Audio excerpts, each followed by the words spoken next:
அன்பாளர்களே, காலை வணக்கம். பேராயிரம் பரவி வானோர் ஏற்றும் பெம்மானே,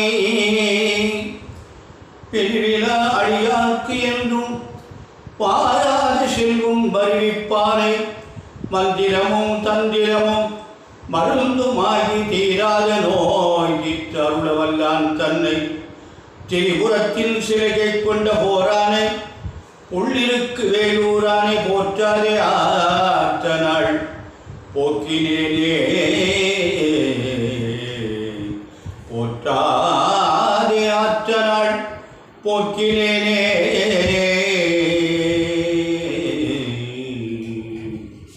அன்பு சார்ந்த பெரியோர்களே, இன்று மாசி மாதம் 11ஆம் நாள் ஞாயிற்றுக்கிழமை, தசமி தேதி 11 மணி 26 நிமிடம் காலையில்.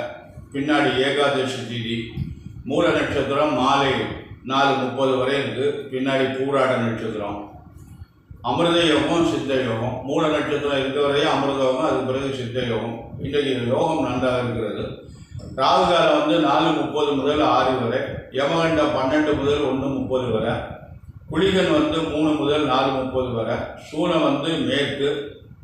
இன்று மேற்கு வெள்ளம் பரிகாரம். அன்பான நேயர்களே, இந்த கிரகங்கள் எல்லாம் எப்படி இருக்கிறது? தினசரி ஒரு சில கிரகங்கள் 2 நாளைக்கு ஒரு தவணை ஒரு கிரகங்கள்லாம் மாறுது, 40 நாளைக்கு ஒரு தவணை கிரகங்கள்லாம் மாறுது. இந்த கிரகங்களுடைய அமைப்பு எப்படி இருக்குன்னு பார்ப்போம். சூரியன், புதன், சனி 3 பேர் கும்பத்தில் இருக்காங்க. சந்திரன் மாறி இருக்காரு, தனுஷுக்கு வந்துட்டாரு. நேற்று விருச்சிகத்தில் இருந்தாரு, மத்தியானமாக தனுஷுக்கு வந்துட்டாரு. செவ்வாய் மிதுனத்தில் இருக்காரு. குரு பகவான் ரிஷபத்தில், சுக்கிரனும் ராகுவும் மீனத்தில் இருக்காங்க. ராகு சித்திர மாதம் மாறுவார், குரு சித்திர மாதம் மாறுறாரு. அதனால இதான் இன்றைக்கு உள்ள கிரகத்தினுடைய அமைப்பு. ராசி பலன்கள் எப்படி இருக்கிறது? அதாவது மேஷ ராசிக்கு இன்று நல்ல நாள். குரு 2ஆம் இடத்தில் இருக்காரு. அது கண்டிப்பாக நல்ல பலனை தருவார். நமக்கு தேவையான நன்மையான பலன்கள் எல்லாம் அவங்களுக்கு இந்த மேஷராசி என்பவர்களுக்கு சனி பகவான் 11, சூரியன் 11, புதன் 11, 3 பேரும் 11 இருப்பது நன்மை தான். அதனால குரு பகவான் நல்ல இடத்துல இருக்கார். அதனால மேஷராசி என்பவர்களே கவனமாக செயல்படுங்கள், நல்லது நடக்கும், நல்ல காரியங்கள் தான் நடைபெறும் என்று பொருள். அது கவனமாக நடந்து விட்டீங்கன்னா நல்ல முன்னேற்றம் இருக்கு. அது 11/5 வரையும் இருக்கு. அதாவது 11ஆவது தேதி 5ஆவது மாதம் வரையும் இந்த குரு அமைப்பு இருக்குது. அதுக்கப்புறம் குரு பயிற்சி இருக்குது. அன்பான ரிஷபராசி என்பதே உங்களுக்கு ஜென்ம குரு, பிரச்சனைக்குரிய காலம். கவனமாக நடந்து கொள்வது நல்லது. அன்பான நேயர்களை,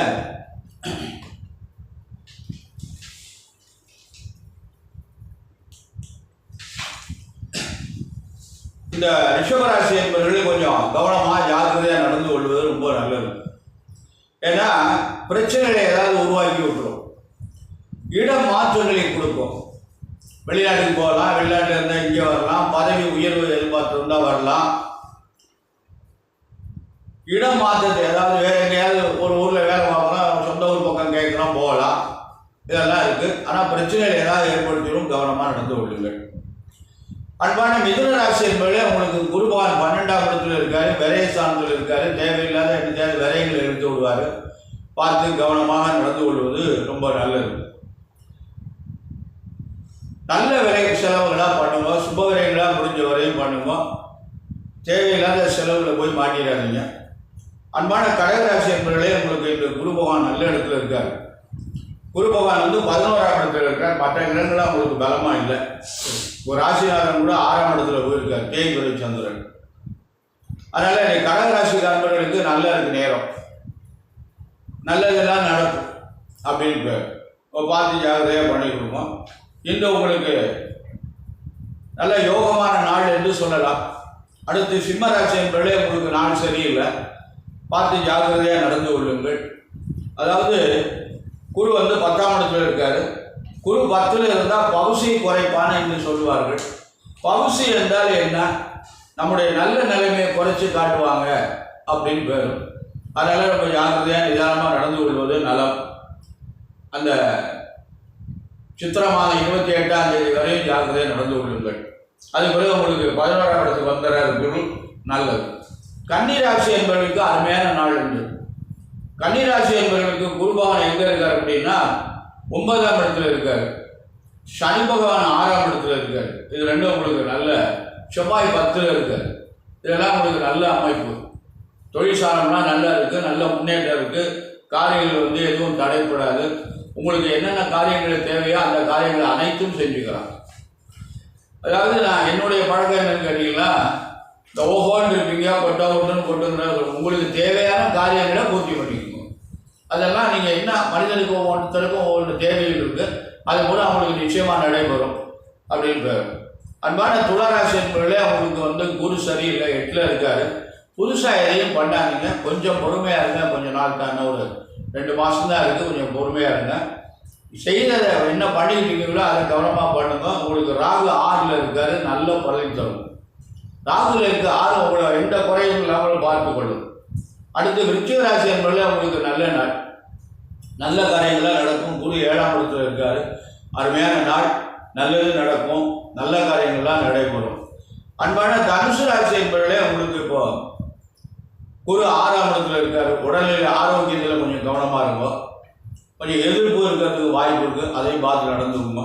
ஆனால் உங்களுக்கு சனி பகவானும் ராகு பகவானும் நல்ல இடத்துல இருக்காங்க. சனி 3ல் இருக்கார், சனி பகவான். ராகு பகவான் 4ல் இருக்கார். அதே மாதிரி சுக்கிரனும் 4 உச்சம் இருக்காரு. ஆனால் 6ஆம் அதிபதி சுக்கிரன் உச்சம் பெறக்கூடாது. அதனால் அவர் என்ன பண்ணுவாருன்னா, ஆரோக்கியத்தில் ஏதாவது கொஞ்சம் சிரமத்தை கொடுப்பாங்க. நிச்சயமாக அந்த 11/5 வரையும் அந்த நிலைமை இருக்கும். அதனால் அதை கொஞ்சம் பார்த்து நடந்துங்க. அன்பான மகர ராசி என்பவர்களே, உங்களுக்கு 7 பகவானுடைய காலம் இருக்கிறது. அதனால் இன்னும் ஒரு 18 மாதம் இருக்குது, ஜாக்கிரதையாக நடந்து கொள்ளுங்கள். குரு பகவான் உங்களுக்கு பிரமாதமாக இருக்கார். ராகு பகவான் நல்ல இடத்துல இருக்கார். ஆகவே உங்களுக்கு நல்லது நடக்கும், நல்ல காரியங்கள்லாம் நடைபெறும். அன்பான நேயர்களே, மகர ராசி என்பவர்களுக்கு நல்ல நாள். 7.5 அவங்க வயதுக்கு தக்கபடி முதல் சுற்று, 2வது சுற்று, 3வது சுற்றுலாம் வரும். அன்பான கும்பராசி என்பதில் உங்களுக்கு 7.5 நடக்குது. அதனால் 7.5 சனி நடந்துட்டு இருக்கு. உங்களுக்கு ஜாக்கிரதையாக நடந்து கொள்ளுங்கள். உங்களுக்கு எந்த கிரகங்களும் சரியில்லை. ஏன்னா உங்கள் ராசியிலேயே சனி பகவான் இருக்கார், அது கொஞ்சம் சிரமம். 2ல் ராகு இருக்கார், அதுவும் சிரமம். ஆனால் சுக்கிரன் 4ஆம் அதிபதி உச்சம் பெற்று 2ஆம் இடத்துக்கு, அது மட்டும் உங்களுக்கு நல்லது. மற்ற கிரகங்கள்லாம் உங்களுக்கு பலமாக இல்லை, கவனமாக நடந்து கொள்வது. அன்பான மீனராசி என்பதில் உங்களுக்கு நேரம் சரியில்லை. உங்களுக்கு 4ஆம் அதிபதி, உங்களுக்கு 3ஆம் அதிபதி சுக்கிரன் உச்சம் பெற்றிருக்காரு. ஆனால் உங்களுக்கு சுக்கிரன் நல்லவன் கிடையாது, பகைவர். அதில் உங்கள் ராசியில் ராகு வேறு இருக்கார். இதெல்லாம் உங்களுக்கு எந்த காரியத்தையும் செய்ய விட மாட்டார், தடை தடங்கள் தாமதம். ஆனால் இந்த மீனராசி என்பவர்களுக்கு ஒன்றே ஒன்று மட்டும் நன்மை. என்ன நன்மைன்னா, 9ஆம் இடத்தை குரு பார்க்குறார். அந்த ராசிநாதன் குரு அவர் 9ஆம் இடமான பாக்கியஸ்தானத்தை பார்க்குறதுனால கஷ்டம் இருக்கும், கஷ்டத்துக்கிடையே காரியம் நடக்கும். ரொம்ப கஷ்டப்பட்டு தான் காரியம் நாட்டமாக இருக்கும், ஆனால் காரியங்கள் நடந்துடும், தடைப்படாது, நல்லதே நடக்கும். அன்பான நேயர்களை, 2ஆம் அதிபதி போய் 4ல் இருக்கார்.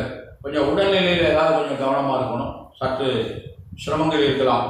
அன்பான மகர ராசி, கும்பராசி, மீனராசி என்பவர்களை சனிக்கிழமையோடு விரதமாக இருந்து சனி பகவானுக்கு எள்ளு தீபம் ஏற்றி எள்ளெண்ணம் காக்காய்க்கு வைத்து முடிஞ்சதுன்னா வாரத்தோறும் அர்ச்சனை பண்ணுங்கள், இல்லைன்னா மாதம் ஒரு முறை அர்ச்சனை பண்ணுங்கள். கோளறு திருப்பதிக்கா பாராயணம் பண்ணுங்கள். இந்த கோளறு திருப்பதிக்கா பாராயணம் பண்ணிங்கன்னா சனி பகவானுடைய தாக்கங்கள் குறையும். அன்பான நேயர்களே, இறை வழிபாடு தான் நமக்கு ரொம்ப சாலை சிறந்தது. இறை வழிபாட்டுக்கு மிஞ்சினது உலகத்தில் எதுவுமே கிடையாது. அதனால் அன்பான நேயர்களுக்கு, அதாவது நான் தினந்தோறும் சொல்லிட்டு இருக்கேன். என்ன சொல்லிட்டு இருக்கேன்னா, இறை வழிபாடு தான் ரொம்ப முக்கியம். அதாவது மாற்று மதத்தினரோட சொல்கிறாங்க, கடவுள் இருக்கிறார் பயமேன் அப்படின்னு சொல்கிறாங்க.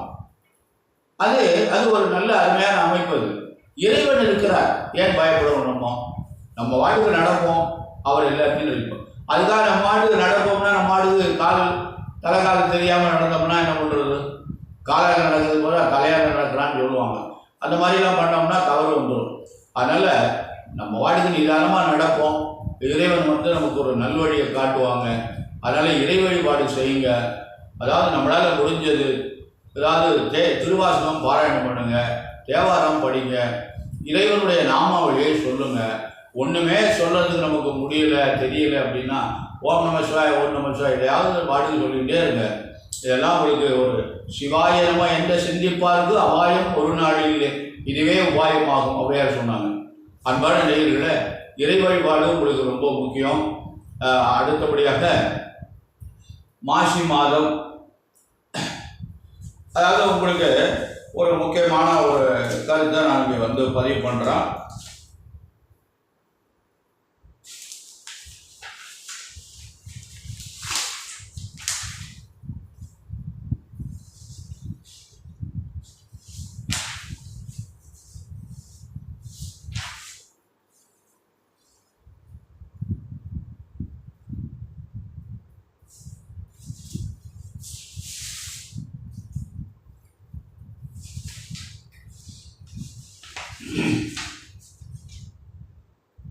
அதாவது ஒவ்வொரு கிரகங்களும் ஒவ்வொரு வேகத்தில் செல்கிறது. அதாவது என்னென்ன வேகத்தில் செல்கிறது அப்படின்றால், சந்திரன் 12 ராசிகளையும் 27 நாட்களில் கடக்கிறது. இது ரொம்ப மிக வேகமான செயல். 12 ராசிகளையும் 27 நாளில் சந்திரன் கடக்கிறான். வேண்டியிருப்பதால் அது மற்ற கிரகங்களை விட வேகமாக செல்கிறது.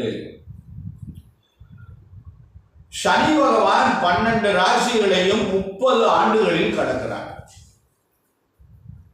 ஒரு வருஷத்துக்கு ஒரு ராசிக்கு 2.5 ஆண்டுகள் உட்கார்ந்துருப்பான். மெதுவா நகர்றான், ஒரு அடி கூட எடுத்து வைக்க மாட்டான். அப்படி ஒரு முறை இந்த 12 ராசிகளை அவன் சுற்றி வந்தால் 30 ஆண்டுகள் ஆகிறது. இருக்கிறதுலேயே ரொம்ப மெதுவாக செயல்படக்கூடிய கிரகம் சனி பகவான். அவருக்கு பேர் மந்தன்னு ஒரு பேர். அதனால மந்தமாக இருப்பார்.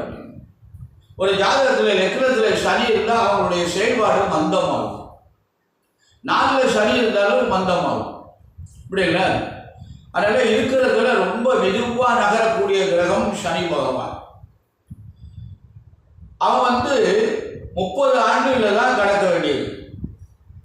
ஆகவே மிக மிக குறைந்த வேகத்தில் செல்கிறது. சந்திரன், புதன், சுக்கிரன், சூரியன், செவ்வாய், குரு, சனி ஆகியவை வேகமானது. ஒன்றை விட ஒன்று வேகம் குறைந்தபடி உள்ளது. அதாவது சந்திரனை விட புதன் வேகம் குறைவு, புதனை விட சுக்கிரன் வேகம் குறைவு, சுக்கிரனை விட சூரியன் வேகம் குறைவு, சூரியனை விட செவ்வாய் வேகம் குறைவு, செவ்வாயை விட குரு வேகம் குறைவு, குருவை விட சனி வேகம் குறைவு. இப்படி ஒவ்வொரு கிரகங்களும் அவங்க மெதுவா நகர்றாங்க. இந்த குரு பகவான் ஒரு வருஷத்துக்கு ஒரு தவணை நகர்றாங்க. இதுல ராகுவை பற்றி நமக்கு சொல்லலை. ஏன்னா ராகு சாயா கிரகம், நிழல் கிரகம், அதுக்கு முக்கியத்துவம் கொடுக்கல. ஆனா இப்ப அதுதான் உலகத்துல எல்லாருக்கும் ராகு கேதுக்கு தான் முக்கியத்துவம் கொடுக்க கொண்டிருக்கிறது. பழைய யோக நூலில் ராகு கேது பற்றி அதிகமாக ஒன்றும் அறிவிக்கல. ஆகாயத்தில் உள்ள கிரகங்கள் எல்லாவற்றிற்கும் மேல் சனி பகவான் சரியான, அதாவது சனி பகவான் ரொம்ப தள்ளி இருக்கிறார். இருக்கிற வான்வெளி மண்டபத்திலேயே சனி பகவான் ரொம்ப தள்ளி இருக்கிறார். அதுக்கு அடுத்து குரு பகவான் இருக்கிறார். அதுக்கு கீழே செவ்வாய் இருக்கிறார்.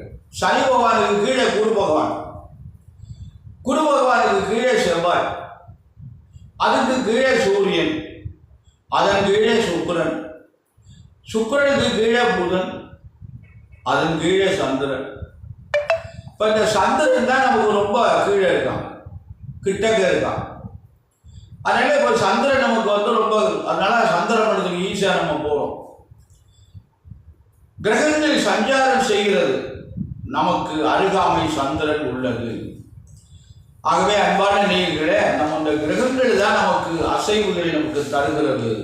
அந்த கிரகங்கள் இயக்கம் இல்லை என்றால் நாம் சரியாக இயங்க முடியாது. அதனால இது அதிகமாக நமக்கு அடிக்கடி இந்த ராசியெல்லாம் சந்திரன் மாறி வருது பாருங்க. 2.25 நாள் தான் ஒரு ராசியில் இருக்கிறது. அதனால 30 நாள் 27 நாள்ல எல்லா இடத்தையும் நிச்சயம் இருக்கு.